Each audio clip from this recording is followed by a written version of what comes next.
Bir күні Абдулла бағымдат намазынан кейін тез жолға чыгышыбызды айтты. Аттарды даярдадым. Себебин жолда түшүндүрүп берди. Bir түш көрдүм. Көңүлүм негедир ордунда эмес. Устаздын алдына тез жетип барбасак болбойт. Мен да түйшөлүп калдым. Анткени устазга каттуу зулумдар болуп жаткан эле. Куфада Марвандын падышалык заманында Ибн Хубайра Hazreti имам Азам Абу Ханифаны казы болууга мажбурлаганда, ал казы болбойм деп касам ичип баш тарткан. Hazreti Абу Ханифанын баш тартканына карабастан 10 күндүн ичинде 100 камчы урдурган. Кийин падышалыкка Мансур келип, устазды Куфадан Багдадка көчүрүп кеткен.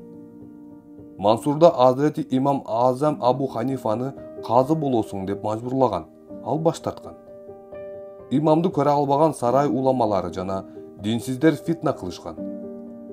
Мансур имамды чакыртырып, экөөнүн ортосунда талкуу жүрөт. Аллахка касам, сизди казы кыламын дейт Мансур. Аллахка касам, казы болбойм деп устаз да касам ичип жиберет. Мына ушундан кийин имамды камап койду. Ар күнү устаздын алдына чакыртырып, казылыкты сунуштай берет. Азирети баш тарта берет. Күнүнө 10 даррадан урушка буйрук кылат. Биз муну уккан кезибизде имамды зындандан алып чыгууга каттуу аракет кылдык. Абдуллах сарайдагы абройлуу кишилер менен сүйлөштү. Бирок акимдин чечимин өзгөртө албадык. Устаз менен көрүшкөн учурда бизге насаат кылып мындай деди. Эр жүрөктөрүм, акыйкатты айтуудан эч качан тартынбагыла.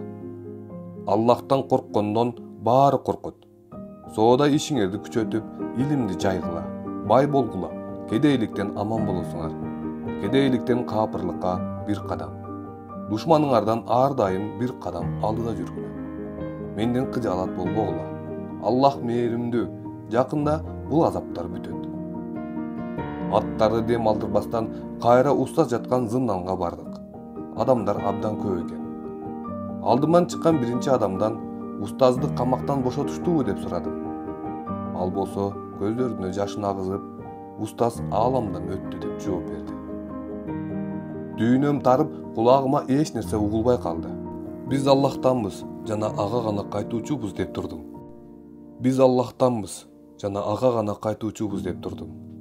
Бир убакта Абдуллахка карасам, көздөрүнөн жаш агып, ичкери көздөй баратыптыр. Эриндери кыймылдап дуа кылып баратат. Ичкериге кирсек, шагирти Абу Юсуф ыйлап отурган экен. Бизди кучактап, дагы үнсүз ыйлады. Уллу Хамматка сабыр тиледик. Оозубузга башка сөз келбеди. Көкүрөк жашка толуп турду. Биздин майыт, дене жууган кишинин сөздөрү өзүбүзгө келтирди. Ал, устаз бизди таштап кетти. Өмүр бою илим издеди. Берген илими үчүн эч кимден эч нерсе үмүт этпеди. 40 жыл башы жаздык көрбөдү. Ушунчалык көп илим калтыргандыктан кыяматка чейин үммөттү чачата турган илим калтырды. Кайгырып турсам да, ал кишинин сөзүнөн катуу таасирлендим. Ичимдеги дартым 2 эсе күчөдү. Бир тараптан устазыбыздын арабызда жоктугу болсо, экинчи тараптан Hazreti имамдын илимдерин жазып жаткан шагирти Абу Юсуфтан кыжаалат элем. Бирок арадан жылдар өтүп, кабатыр болгонум орунсуз экенин көрсөттү. Ага султандар зулум кылышпады жана устаздын илимдерин китеп кылып топтошко жардам беришти. Жаназадан кийин көпчүлүк устаздын акысына дуа кылышты. Бул жердеги адамдар устазды тирүү алып калуу үчүн жандарын берүүгө даяр эле.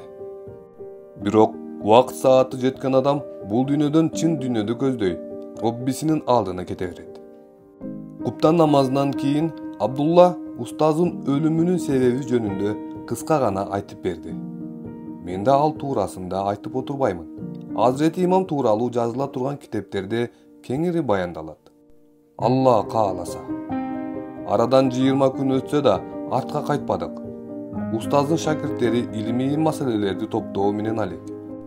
Абдулла болсо имам Азам рахматуллохтун баласына соода иштерин жүргүзүү, акча менен болгон мамиле, базардагы мыйзамдар, баалардагы айырмачылыктар, азык-түлүк белгилери, атаандаштар иши, соода адептери тууралуу үйрөтүп жатты.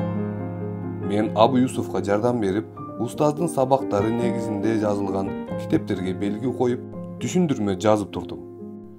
Үйүбүзгө ичибиз толо дарт менен кайттык. Бирок биз хадиске амал кылдык. Барга шүгүр, кыйынчылыктарга сабыр, каза иштерге ыраазы болобуз. Устазга жаннаттын эң жогору жагынан орун берсин.